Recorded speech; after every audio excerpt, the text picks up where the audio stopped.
Hi, Chris. It's really good to have you on board on one of these fireside chats. It's been a little while in the sense of we've been both been talking about it and never getting to the point of getting a date in which both works for both of us, I think.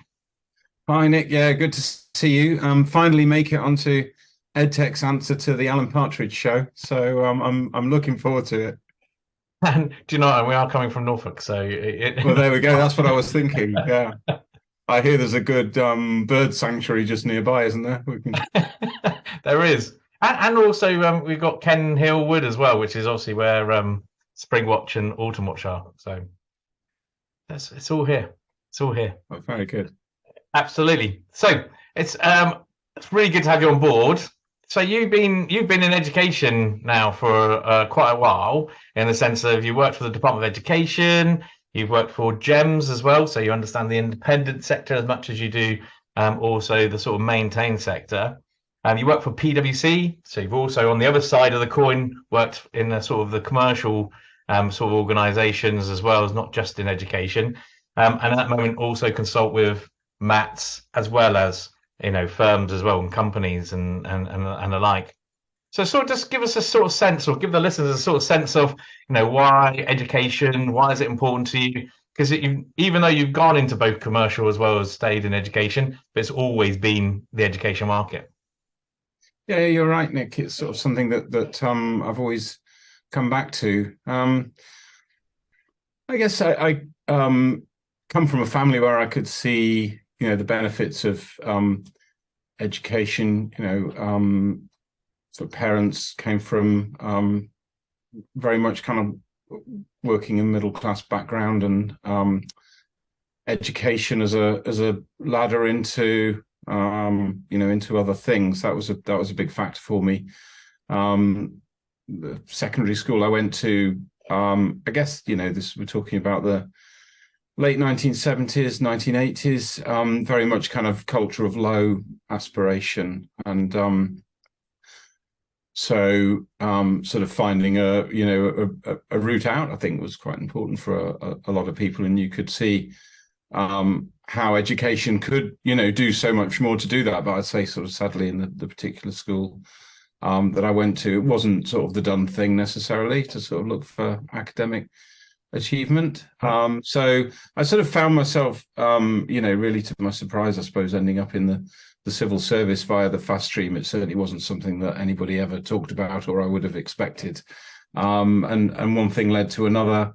Going to PwC as a consultant, I've just always drawn to and fascinated by the difference you could make in education. I did try my hand at teaching for a bit, and I was really rubbish. And really, respect and am in awe of what teachers can do. And so, yeah, I keep gravitating back to that, and pretty well have been involved in education one way or another since 1992, I guess, which makes me feel pretty old. So you're right. Sort of civil service led to PwC, and then that led on to GEMS, which was an incredible way to see education being tackled, not just in England, but across Asia and Africa and the US and the Middle East, of course. And then, CJK Associates are set up about 7 years ago now, and we only do education and skills, and we spend quite a bit of our time working with multi-academy trusts and some of the other school groups on what they're seeking to do. And the other half of our time tends to be spent with investors and companies, who are providing services into the sector. But one way or another, it comes back to education every time. Yeah, that's really interesting. And obviously we've done some stuff together, and so we've known each other for a little while. And also I understand, and you've got a massive passion for music as well. So yeah, that's another bonus, I guess. Yeah, music and education. Yeah, that's right. I mean, in another lifetime, I maybe would have gone into the recording industry. That's what I did my degree in, and I did enjoy sort of working in recording studios. But I found it a bit frustrating to be the other side of the screen, sort of moving the faders around while some other people were having a lot of fun playing the music. So in the end, decided music would be a hobby and I'd have to make my living elsewhere. And it still is a hobby, singing choirs and strum my guitar endlessly. If there's nobody around to listen, that's all the better. Oh, you're far too modest, you know, man, far too modest. Oh, you know, going back to education as well. So, I think what I'd like to talk about a little bit is a lot of the work that you do with maths. So, I think Yeah. you know, ultimately you work with you've worked with a number of different mats across the country, and at the moment, you know, the sort of education system is there's a lot of change or a lot of talk about change anyway, at least, mainly through you know basically with the regulatory review of academies to Ofsted. There's a lot of potential people trying to work out, you know, what is the future of education and how do we, you know, ultimately measure success and what success really looks like, which I think is really interesting. You know, we had Jim Knight on here earlier, you know, a few days ago, and one of the questions I asked him, which I think I would like to ask you first of all, is, you know, what do you think education is and should be right now, and you know, where do maths really fit into that? Yeah, it's a great question, Nick. I guess if I sort of take a step back, actually back to when I was in DFE a little while Jim Knight was there, and I worked with Andrew Adonis on the Academies program. I guess we always had this view that there was, you know, great practice right around the sector, and the Mm. role of kind of policy was to sort of support that, allow it to flourish, provide the scaffolding for it, not squash it. And I think that's always the challenge for government, isn't it? How you sort of see something you want to improve and do it in a way that doesn't squash it, but at the same time doesn't just ignore things that you don't think are working well enough. What I really like about the Multi-Academy Trust program is the chance for groups of leaders to get together, work out how they want to do things and make it happen with really sort of strong, focused partnerships. And if I sort of think about the evolution of the academies program, obviously originally came from city technology colleges and city academies, and it was about individual schools doing something different in areas where education and sort of society in general probably hadn't been delivering what was needed for the communities in those areas. And so, you know, all of that sort of growth in academy numbers was really in response to schools in really sort of challenging areas and a sort of a turnaround agenda, wasn't it? And then we had the coalition government and the sort of, well, academies should be something that the good and outstanding schools can do. So then we had that second wave of growth of academies, good and outstanding schools. And where they came together in groups, it was less about turnaround and more about just sort of continuing partnerships in perhaps a gentler way than some of the original sponsored academies. And I've been wondering, you know, where will there be another phase of growth? At the moment, it's, you know, more of a trickle, I guess, than a flood in terms of numbers of conversions averaging about 400 a year. Mm.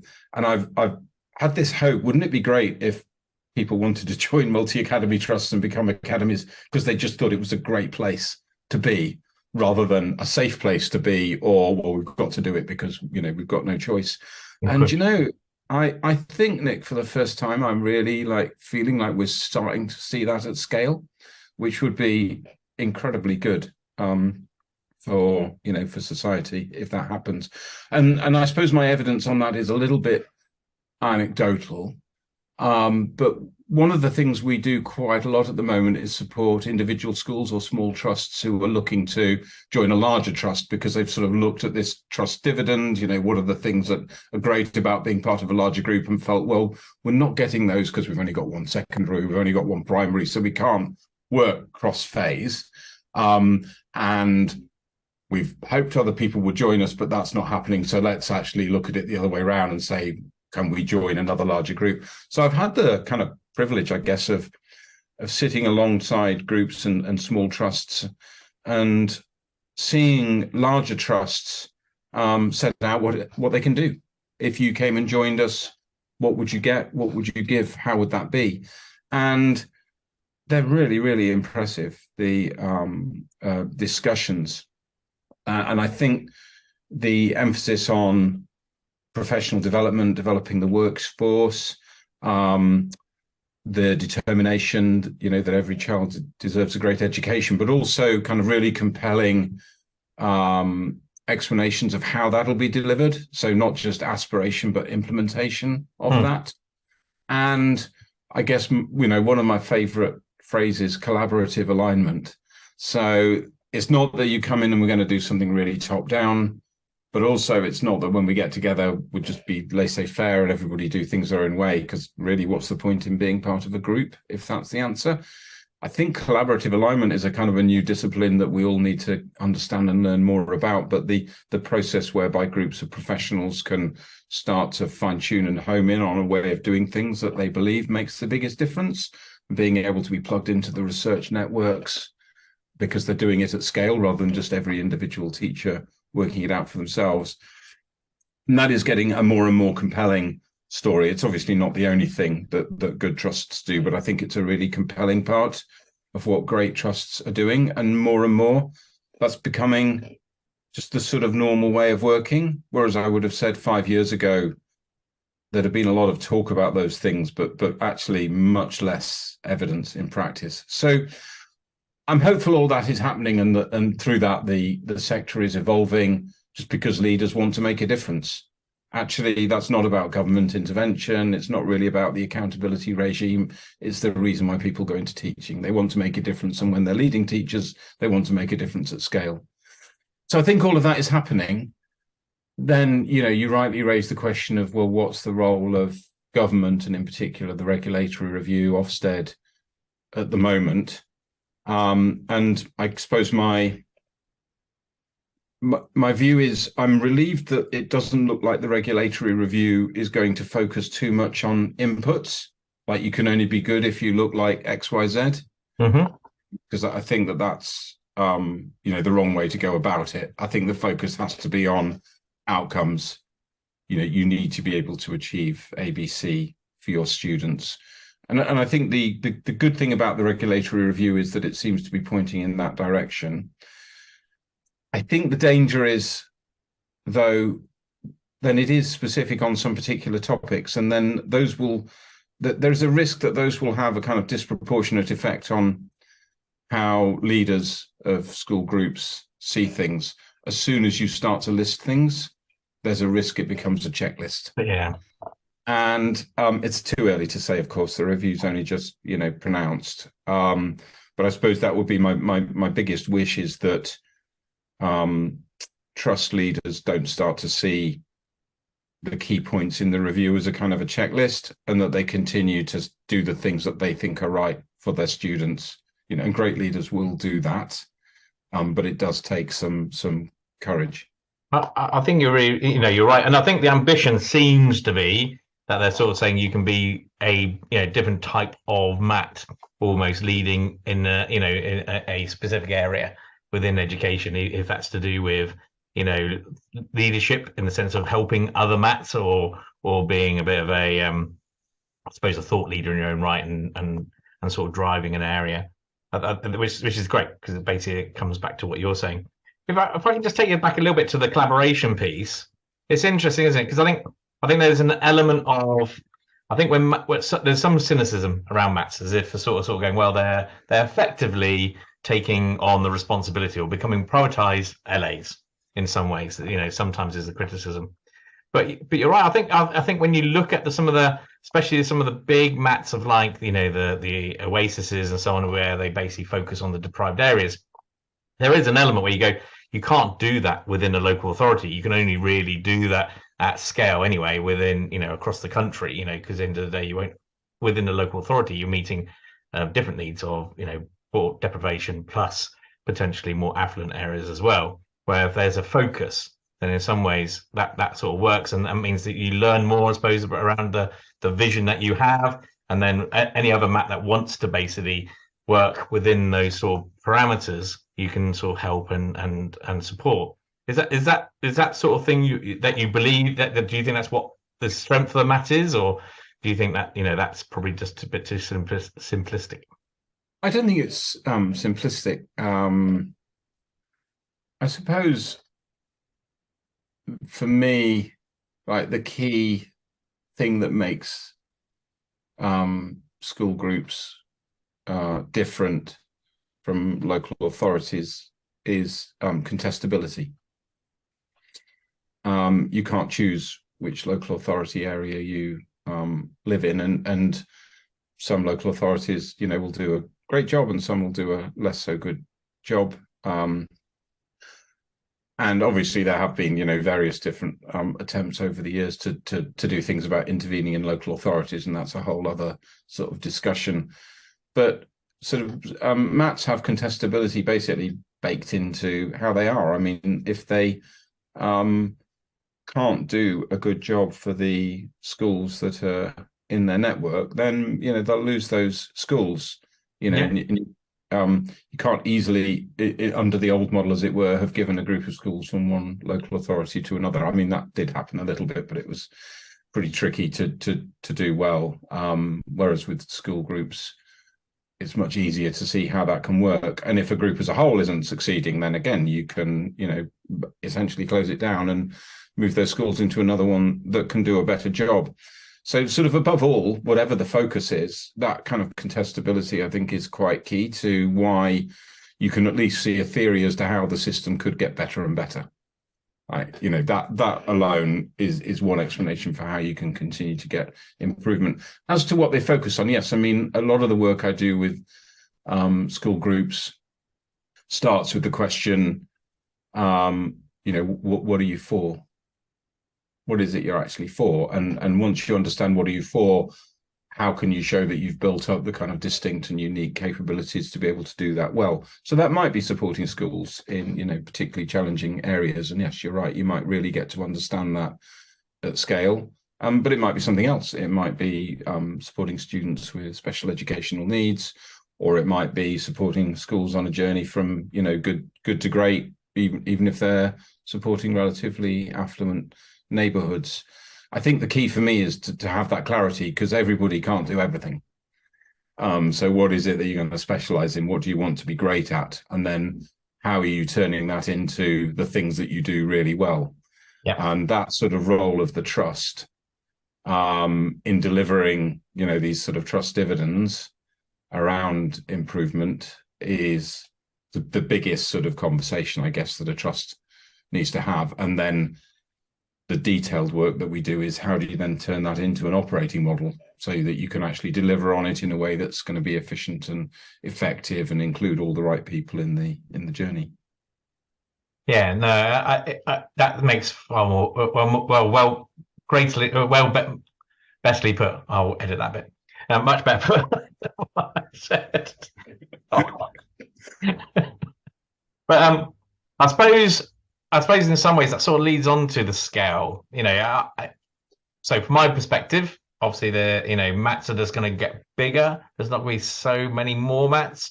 Is that your feeling, or do you feel there's going more mats come into education? I mean, we run a forecast model for this, just a mathematical forecast model. We take a sort of rolling 3-year trend. So coming in, we model what are we expecting in terms of academization, and then once you have academies, what do we expect in terms of the trends of how they'll evolve into groups of different sizes? And so that's just a rolling 3-year average we take. We kind of don't factor in government policy, etc. Just take a rolling 3-year average. And so far, it's actually been quite accurate. It's quite interesting when you consider the number of different policy pronouncements we've had around mass academization over the last 5 years or so. Yeah. So our model predicts there will be quite a lot fewer multi-academy trusts, quite a lot fewer, but they'll be bigger. And that's because increasingly, single academy trusts join with others and become multi-academy trusts. Yeah. Trusts of 1 or 2, 2 or 3 join with others and become trusts of 3 or 4, 4 or 5. Occasionally, larger trusts merge. We've just been working with 2 trusts of in the kind of 10 to 15 school bracket who have merged and formed a much larger trust. That doesn't happen so often, but it happens a bit. So I think if you wind forward to 2032, you know, let's say around sort of 10 years time, we're expecting quite a lot fewer trusts. The average size will move up, and we'll probably see the predominant trusts being in the sort of 8 to 13 sort of size bracket. That'll be the kind of modal size of an academy trust by then. And I think that'll continue. I don't think we'll see like a huge growth in the number of really, really big trusts. Obviously, they have got a lot of academies in them. That seems to be, if anything, slowing down a little bit. But I think, you know, the future is what I would think of as kind of medium-sized trusts. So anything from sort of 5+, but particularly that kind of 10 to 20 bracket, I think is where we'll probably see a lot of the future groupings. Whether that's the best size or not, I don't know, but that just seems to be where the numbers are pointing themselves towards in terms of the future, unless there's some big policy intervention that changes the incentives. And it looks like we've seen enough of the regulatory review now to see that. I don't think that's likely. I don't think there's a reason why there won't be any trusts of, you know, 5 schools, or, you know, all trusts will have to be 30 schools. So I think we'll just see that natural drift towards around 10 to 20 schools. But there'll still be quite a lot in that sort of 5 to 10 bracket as well. Yep. And I mean, we've worked with a lot of trusts over the years, a lot of trusts. And one thing I do think is it doesn't really matter if it's a large trust, a small trust, a medium trust. What matters is the leadership and how it's run. I've seen trusts of 2 or 3 schools work really effectively. I've seen trusts of 40 schools plus, you know, maybe not working so effectively, and the reverse is true as well. So I don't think the size is the key thing. However, for some of the elements of the trust dividend, it is certainly true that if you don't have, you know, a few schools of the same phase, it's quite hard to get that sort of benefit of that sort of collaborative alignment that we talked about earlier. So that's why I think you'll tend to see schools coalesce into larger groups. There are obviously some barriers on merging. You know, it's quite complicated. It's quite expensive. It of necessity means there's going to be 1 fewer trust board and 1 fewer chief executives than there were before the merger. So there are, you know, particular reasons why people may not want to consider doing that. Political reasons.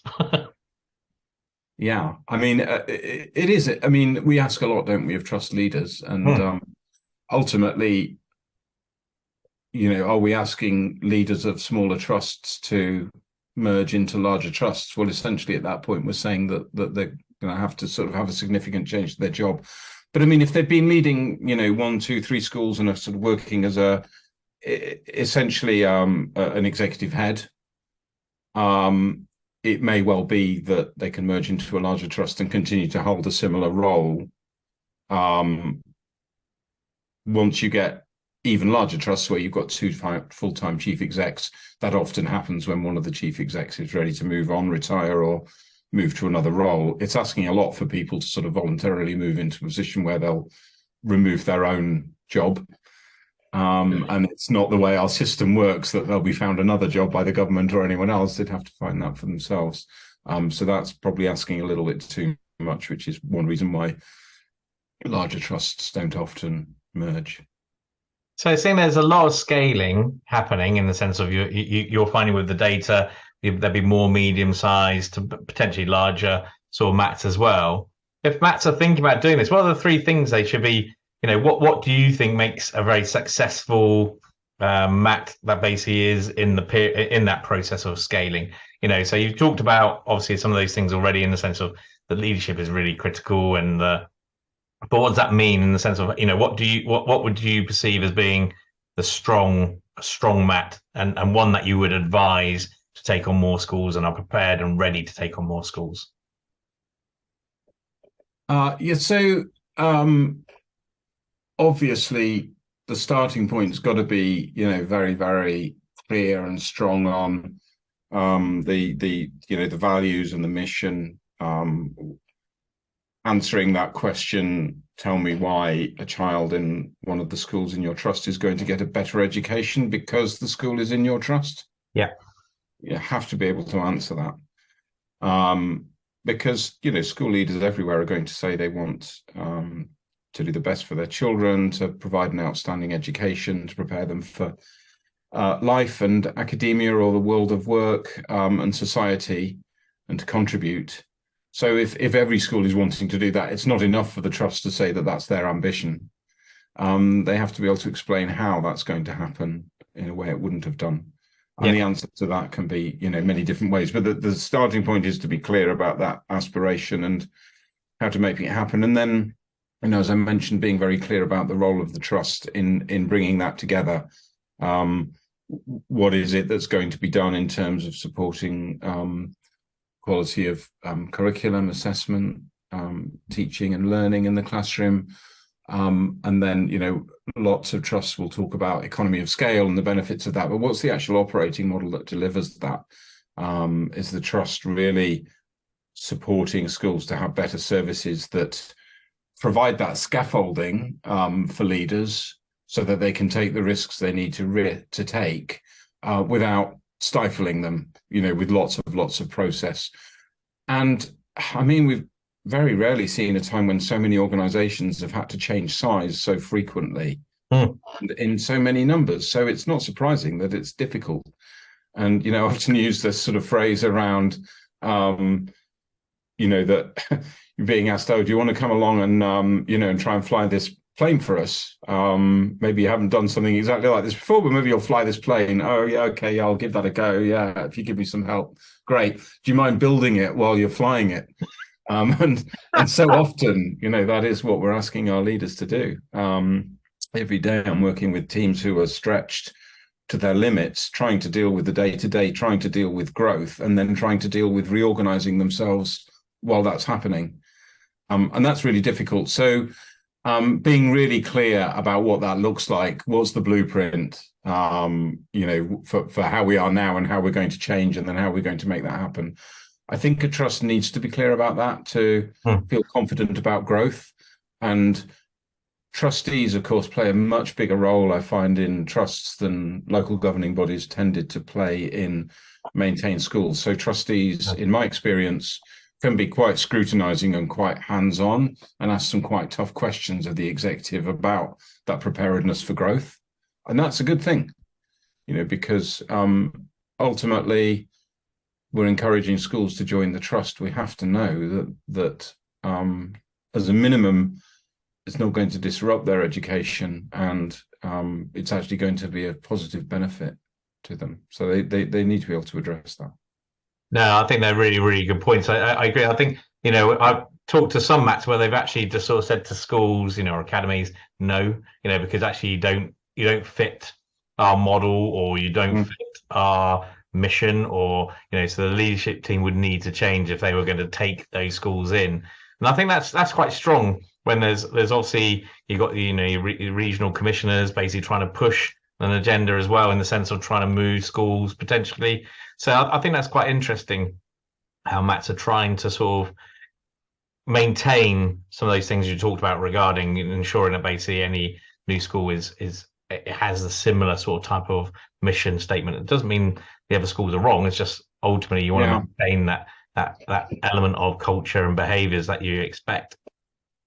Yeah, I mean, and you mentioned the RSCs, and I guess it's in having this chat now about the kind of the regulations and driving force around this sector, I suppose the sort of elephant in the room could be, well, what about Ofsted, and what about the regional schools commissioners, and where are we with that? Given if we believe that sort of the system will continue to be developed by trusts working with groups of schools, it's really important that we get that right in terms of the framing around it, isn't it? And for me, like with the trust leaders I work with, I think their number one plea from government right now would be transparency. Yeah. Trusts have to be incredibly transparent about the things they do, and rightly so. But there's a sense that perhaps the DFE via the school commissioners and Ofsted, there's obviously a lot of debate about that at the moment, are not as transparent as they could be. And until you have transparency, it's really hard to have an informed debate about the rights and wrongs of different decisions. And actually to hold accountability, because you want government and Ofsted to be, accountable to schools and school groups in the same way that school groups are accountable to the public. Sorry, my screen just turned itself off. There we go, back on again. And so, that's really important. It's a bit like, when we're working with trusts, one of the things we do is run a survey to help the Trust Central team understand what the views of school leaders are, for example, around the services the Trust is providing. And for some school leaders, that'll be one of the few, maybe the early times they've had to actually formally input into what they think about the Trust, as opposed to the Trust holding them to account. Yep. So again, I think you have to have that accountability at every level. Head teachers know ultimately there's a very public way in which what they're doing could be inspected and reported on, and that they're highly accountable for that. So they will expect, a director of finance in the Trust to be very accountable for the quality of the job they do. And, in turn, the ESFA should be highly accountable for the quality of the job they do. And that all starts with transparency. And personal take, I don't think we've got quite enough of it at the moment around how decisions are made. And I think it would be healthy and nothing to be afraid of, to have a lot more of that if we want to see this as being a system that can actually grow and flourish in a very sort of healthy, self-developing way. Got to have that transparency and visibility at every level. Yeah, I agree. Again, the conversation came up about Ofsted with Jim Knight, and there's this element, isn't it? If you going back to the transparency you're talking about, if you're saying somebody's outstanding or a school is outstanding, then actually having a bit more detail around why that is important. Likewise, if you are going to say it's in need of improvement, then again, rather than just basically having a single tagline, you want to have something which basically is a bit more explanatory about why that might be. So basically, it's again a bit more informative, and it doesn't make somebody feel they've just been labelled. There's going to be a bit more open understanding of what decisions are being made and why those decisions are being made. Yeah, and of course, there is, if we're talking about Ofsted, a detailed report that backs up the single judgment. I think, there's a few things in that, isn't there? I mean, one is the kind of limiting nature of certain judgments. So if your safeguarding result is going to limit the nature of your overall judgment, but I think even within, and that's something that I think probably could and should be looked at from a policy perspective. But even within that, why was a particular judgment made? And even the report itself doesn't give you the full story on that. And I would be a fan of, everything down to kind of notes, and reasons for decisions being made available. Because I think only then do you have that sort of level of transparency. But I realise there are some pros and cons to sort of consider around that. But on the whole, I think we could move towards more openness and transparency around some of those things. Yeah, it is also the human factor, isn't there? So I think people reading it will only look at a headline. We all just flick and go, "What's the important factor here?" And I think that the other side of it is obviously the person writing it. If there isn't that, and it's not because I'm sort of suggesting anybody's trying to do anything untoward. I'm just in the sense of, we all have our biases depending on the day. We can all be having a bad day and write something up and see some of the negatives rather than the positives and all those sort of things because we're human. So I think, the idea of having complete transparency is a positive thing to enable people to make the right decisions. Yeah. The other sort of factor that we haven't mentioned that, I think everyone needs to think about probably a lot more than we're starting to is demographics. If I'm thinking about the pressures on school leaders and also, maybe what investors and those providing services into the sector be thinking about. Looking at the sort of ONS forecasts and how those translate into DFE pupil forecasts, by my calculations, we're going to lose something like 175,000 secondary pupils compared to the kind of 2022 actuals. Yeah. By the time we get to 2032, that's a loss of 5.6%.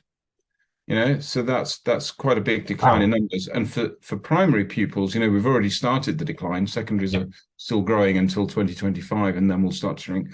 Primaries, at the moment, the forecasts are showing a loss of 760,000 pupils, which is 16.6% loss. So for trust leaders, for trust finance leaders, thinking about workforce planning, thinking about planning their estate, that's going to be an enormous factor. And you and I probably haven't really been involved in the sector in a time when we've seen such declining demographics. For most of my time, I've kind of thought about rising demographics. Yeah, absolutely. And so it's very different now. What is that going to mean in terms of number of schools and the number of teachers in the workforce, and therefore, for school leaders, what does that mean for workforce planning, for people providing services? What might that mean for their business model and funding? Full stop. And their funding. Yeah, exactly. Now we don't know because the way that Treasury could respond to that demographic has got some elasticity around it. Of course, you could just change it linearly based on the pupil numbers, or you might do something less than that. What I have done is kind of have a look at what's happened in the past to see if that's any guide to the future. So 2015, 2016 until now, we've seen something like a 5% rise in pupil numbers, but we only saw a 0.4% rise in school numbers, and we only saw a 2% rise in teachers. So it wasn't linear. There was a lot of elasticity. Yeah. In terms of creation of new schools and in creation of new teaching posts. Now, there's a lot of factors other than demographics that will determine the number of schools and the number of teachers, but that's quite interesting. So it's a bit like the sort of, rise like a feather and fall like a stone thing that you sometimes see with, responses to these things. Where the numbers were increasing, we saw only a very gradual response in terms of funding of new schools or funding of new teachers. Yeah. When the numbers are falling, will we see a similar softening, or will we see, a desire to sort of grab hold of that number? But if you expect to lose schools in line with the change in demographics, we'd lose something like 2,800 primary schools and something like 560 secondary schools. But if that change, I know, I can see your eyes widening. It's worth thinking about, isn't it? If the same level of elasticity that I just explained in the past is modeled into those future changes, you only lose 560 rather than 2,800 primary schools, and you only lose 40 rather than 560 secondary schools. So these are big margins, big windows of change, depending on the level of elasticity.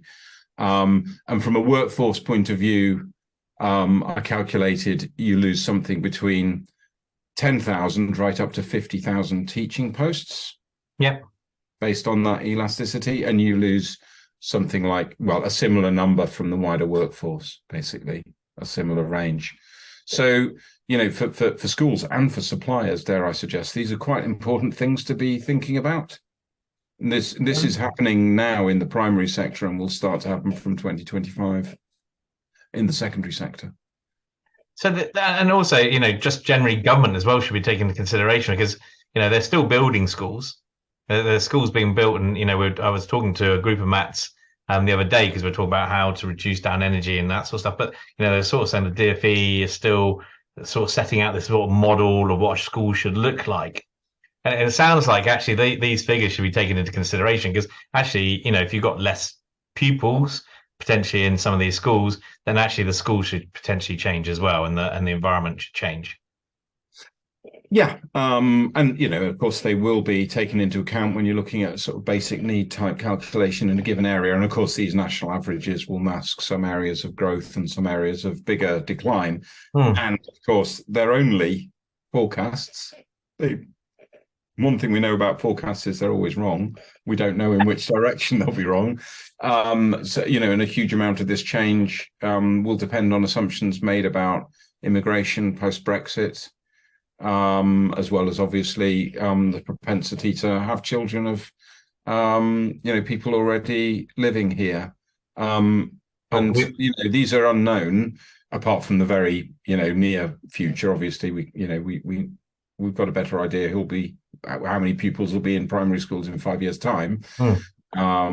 But once we get beyond that, we're and obviously the secondary numbers we can model more accurately from primary, but there's an element of speculation. So, I agree. I just think I don't maybe hear as many conversations about this as I would expect, and I worry that it's something that will suddenly feel like quite a reactive response Yeah. to sudden change. Whereas the forecasts are there now, and we can start to plan for these things. And trusts are going to find themselves more and more in the position of being school-placed planners in a way that was traditionally the role of the local authority, and which they're not particularly as used to being as they will need to be in future. Well, it just sort of adds the I'm sure pressure. some trusts are, but in general, that's going to be a trend that we'll see. I'm with you. I think that adds pressure, and I think you can't sort of react because unfortunately, that money will effectively be spent. So you almost need to have that sort of easily 3 to 5 year budgeting plan in place, and Mm. with taking into consideration this forecast, this forecast of numbers as you talk about, because one of the things that's coming also from the sort of regulatory review is very much more about the social piece of send and children in care. And I can easily see from that paper that there's a movement towards moving some of that responsibility away from, and probably rightly so, because you need the child, everything about the child to be on the focus of one body, I guess in some ways. So social care and also send and health, well, not probably health, but send and social care, you could easily see being a greater responsibility under Matt's as well. Yes, yeah, I think we're seeing that trend very much. And, again, many of the trusts I work with are sort of enthusiastic about the chance to maybe establish more alternative provision, more Hmm. send provision within the trust, and that the, working as a group of schools, again, gives you a bit of that scale where you can start to really think in, detail about, these sort of very detailed services, and detail within different elements of send. Is obviously really important. And yeah, I think that will continue. I mean, again, I guess the fear is that trusts become a kind of an easy place for government to park these issues. And Yeah. it's an obvious point, but I mean, the funding has to be there for high need pupils. These are very, very expensive forms of provision in many cases. And the the frustration with CAMS, not with the people and the service, but with the funding available in CAMS. It's for anybody who's a parent who's grappled with that system, for any schools grappling with that system, and you just have to look at the way the funding has changed. That's going to be huge. And ultimately, only government can make sure that the funding is put in there. If it's in there, I'm quite a big fan of trusts kind of commissioning that for themselves. I think that could be a really, really good model, but it can't be done, from nothing. It has to be done with the additional resource that should be there for Yeah, those capacity and services. capability, isn't it? It comes back to that really as much as anything. The capabilities, it's hard. I know someone, a friend of ours who, she fosters as well as has those children are also send. And it just doesn't work if I'm being honest. From the local authority perspective, the roles change so frequently. They never really get to understand the child. The data goes missing, so that basically they keep hold of a folder, and just from a data perspective, that's terrible. But from a perspective that they're being those children being given the opportunity to thrive is obviously lesser, in the sense of, if people don't understand who they are, or what is required, and they have to be updated every single time they start. It's just not working. Yeah, I think it's one of the big issues that has to be tackled. But it sounds like that. So that, from your perspective, the maths. So maths are obviously changing quite dramatically at the moment, and there's an element of everything from scaling at the moment. They've got those as challenges. You've got challenges regarding pupil numbers. So they're gonna, obviously, they're effective now, especially in primary schools, but going on into the future. They're also going to be asked to potentially, well, they are already being asked to deliver more as well. Do you think do you think the actual review is doing enough to sort of highlight, in the sense of what is required for a mat? Or do you think that it's right in the sense that basically they're now allowing mats to sort of work it out for themselves almost? Yeah, I mean, I think I incline, like more towards the latter, in terms of, maths being the best place to work out the answers to these, because they know their local context and geography and the services that are required. I think what the review needs to do, and I think it's starting to do, its main aim, I think, should be to simplify and clarify the regulatory regime that sits around, in terms of accountability for funding and performance, the different roles of the RSC, Ofsted, head teacher groups, in that, as we've mentioned, simplicity, transparency is key there. I don't think you can sort of regulate your way towards greatness. I think, regulation is there to set a floor. Yeah. I think the kind of move towards greatness, has to be allowed to come from sort of individuals and groups working together and working that out. And the regulatory framework is there to set some parameters around that. Yes, I think there's lots of need for and scope for sharing of best practice. Government has a role in that, of course, through guidance and research. But I never think it should tread too far into sort of telling people how to do things. I worry about that, because I think once you start to do that, people start to think that is the way that they must do it, and start to do it for the sake of it, and start to, produce numbers and policies and programs and paperwork just because they've sort of read somewhere that was a good idea. They don't know who they're doing it for. Yep. And if you stop and go, well, would you do that if it was just, to improve things for yourself? No, I wouldn't. No, I'd be getting on with it. So that's where I think we just need to be careful about how much government sort of nationalizes, as it were, the sort of support for improving maths. We've got a number of different initiatives happening already, whereas I suppose I'm a big believer that sector bodies like the Confederation of School Trusts, who we're proud to be platinum sponsors of, that's kind of more about the sector getting together and doing it for itself, but through a forum where it can think things through at scale. I personally just think that's, there's a partnership, isn't there, between the sector and bodies like CST and government. And I don't think government should step too far into the delivery bit, sort of nationalising performance improvement. I think a lot of that can be left to the sector to work out. Yeah, it's about professionals, basically. I suppose in some ways, sort of understanding what best practice. They're the ones who understand best practice. They're the ones who can lead and basically drive improvement, I think, better than probably government, who aren't specialists, for sure. Yeah, I think that's right. And I mean, so many of the maths we work with are involved in teaching school hubs and maths hubs and English hubs. And, it is hard to kind of weave those different programs together and then work out how they sit inside a mat. And I think government can help by, bringing some clarity to that, and by just continually trying to simplify how the funding works and how the key performance indicators work. And then I think leaders will sort of find their own path within that. For sure. So obviously a lot of the audience is ed tech as well. So I'm going to ask you this question because it's the last question because I appreciate we're taking up a lot of your time already. But so if there were things that you were going to ask from suppliers, so you work a lot with mats and you also do work with suppliers as well. Is there some strains that you sort of go, well, this is where the supplier and Matt have worked really well together? Or if you haven't found that, are there things or advice that you give to the suppliers when working with mats?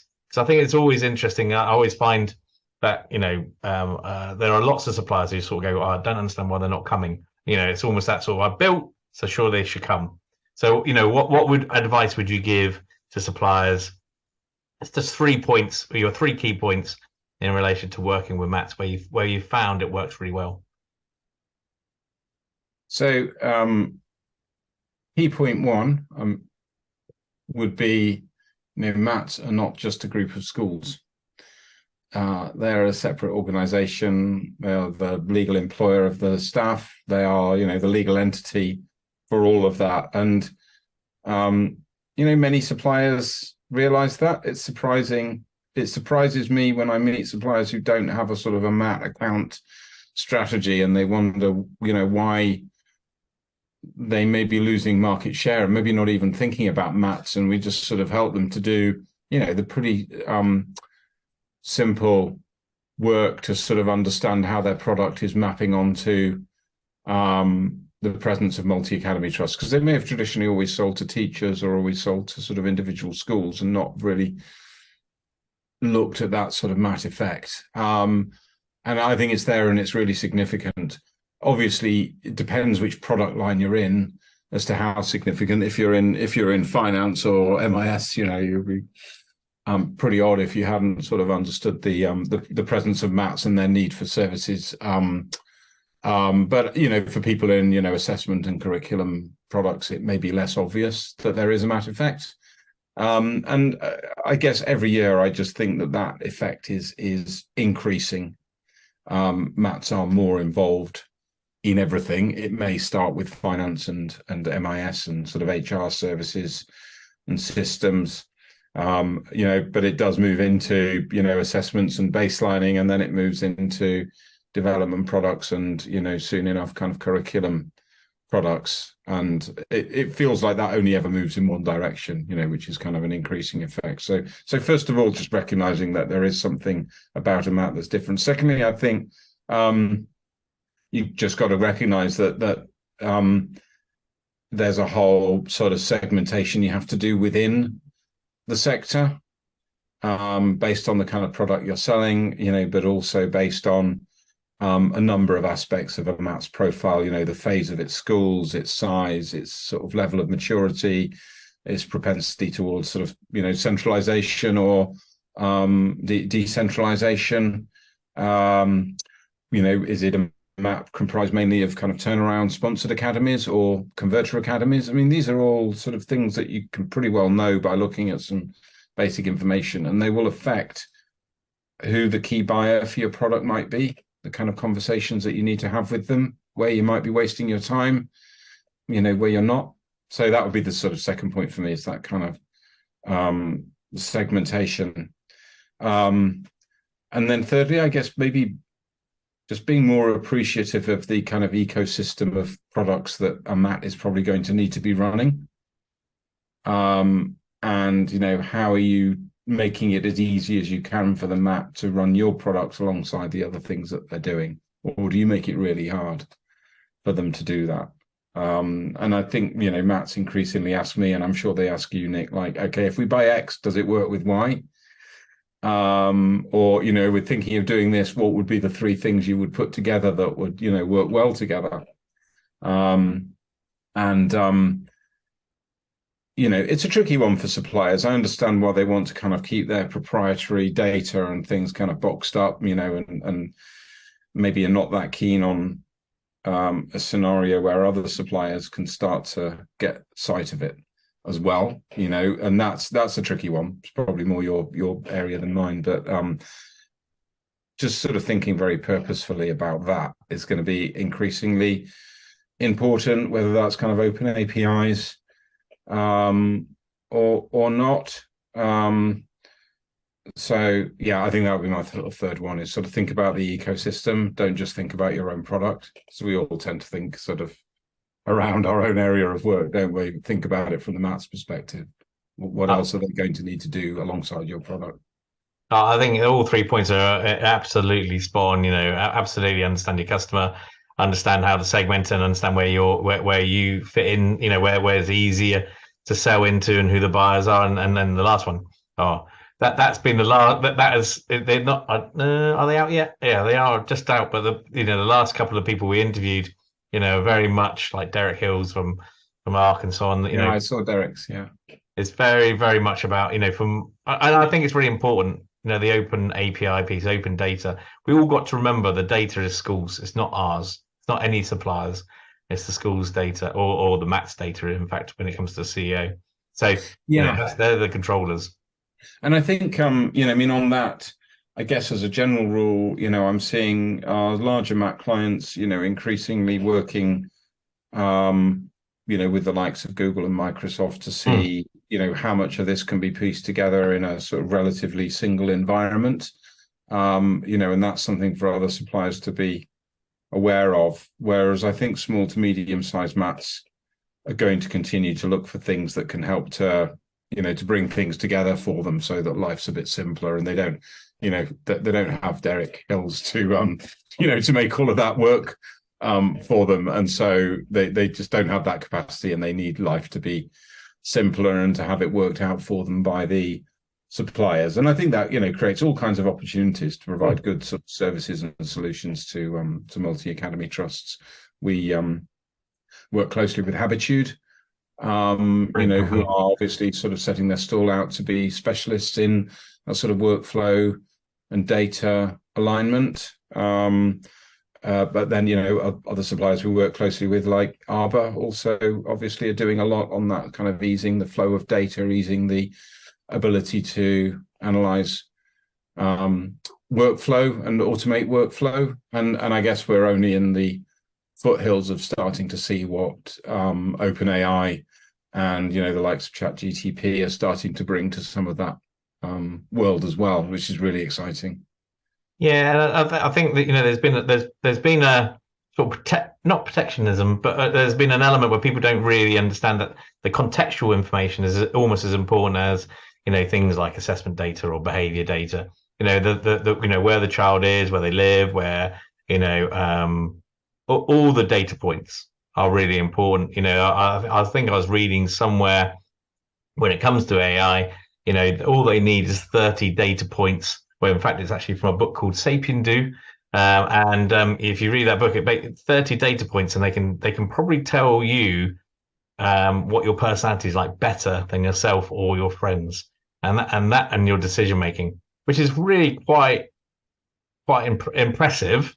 But you can imagine how, for in the hands of teachers, that information could potentially be really, really powerful. Yeah, there's some really interesting projects happening around, predictive analytics to look at things Mm. like exclusion or, various other sort of things that you can sort of pinpoint through a data item, but looking at exactly as you say at the historical patterns and context, location, etc., to start to be better at predicting where you might need to intervene before all of the warning signs have actually showed up. And that's where I think machine learning and AI can play a really, really exciting, important role in helping us all to do a better job of supporting, where it's most needed. Yeah, I feel it will revolutionize. But obviously I've got a little bit of a techie sort of background in the sense of this.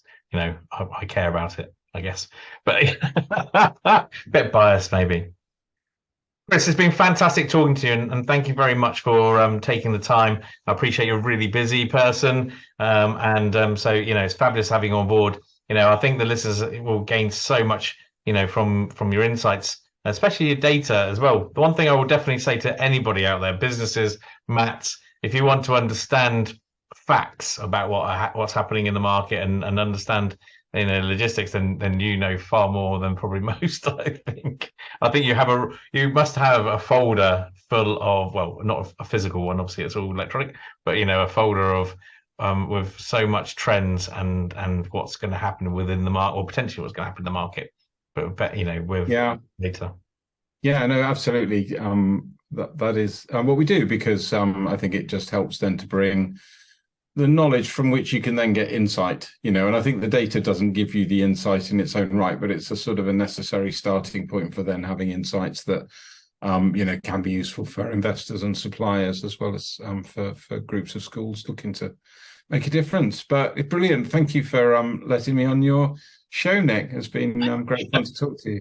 No, it's been brilliant talking to you, as always. And we'll definitely need to get a drink at some point soon. Great. Will do. Take care, Nick. Cheers, Chris. Take care. All the best. Bye-bye.